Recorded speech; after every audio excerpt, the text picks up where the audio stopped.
among all of the countries of the United Nations, other than putting aside Israel. So 191 other UN member states would like this to end with the two-state solution.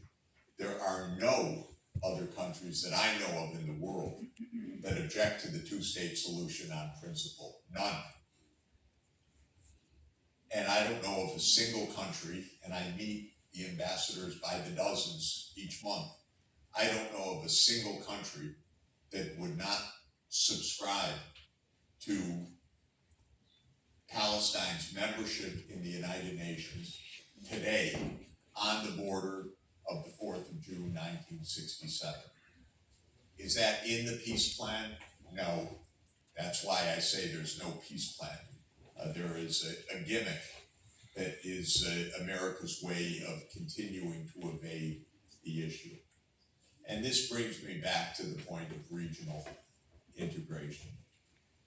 I'm just begging this region to find its voice and to explain the truth to Mr. Trump. I don't think he really knows, by the way. Don't presume how much he knows. You can never go wrong presuming that he doesn't know. So I think that it is right not to ascribe it to bad motives, but to describe it to a lack of insight. To explain to Mr. Trump, this is not a peace plan. A peace plan is the two-state solution. It should be implemented today.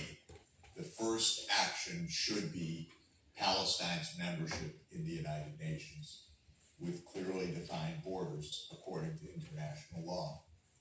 Everything else can follow, but then there is no ambiguity about the future direction of travel. There is no greater Israel. There's no process that is open-ended forever. There's no annexation of the West Bank. There is nothing but implementing the international law.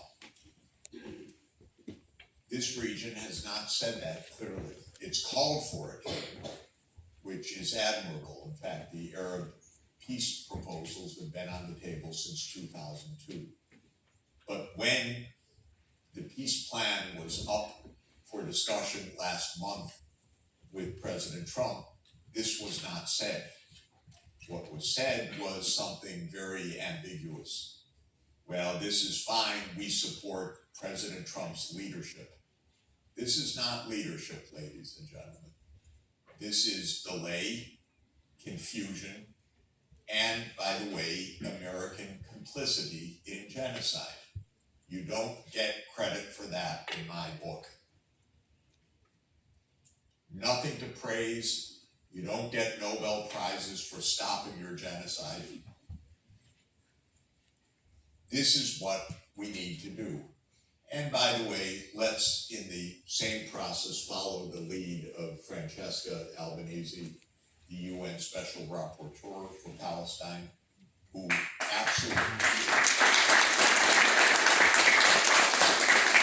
absolutely correct and very brave that she pointed to Microsoft, to Amazon, to Apple, to Meta, to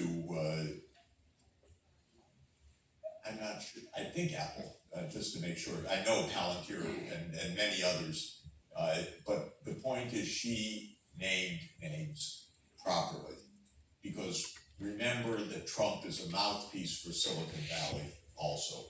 And Silicon Valley is awfully violent right now, because it turns out that AI can be used to kill people. It can be used for facial identification, for targeting. It can be used for autonomous weapons. It can be used for mass murder, which it was and has been used for. So this is something that also has to stop. My basic view is that we can actually work out solutions to these things, but the key is that we act like grown-ups. Thank you very much.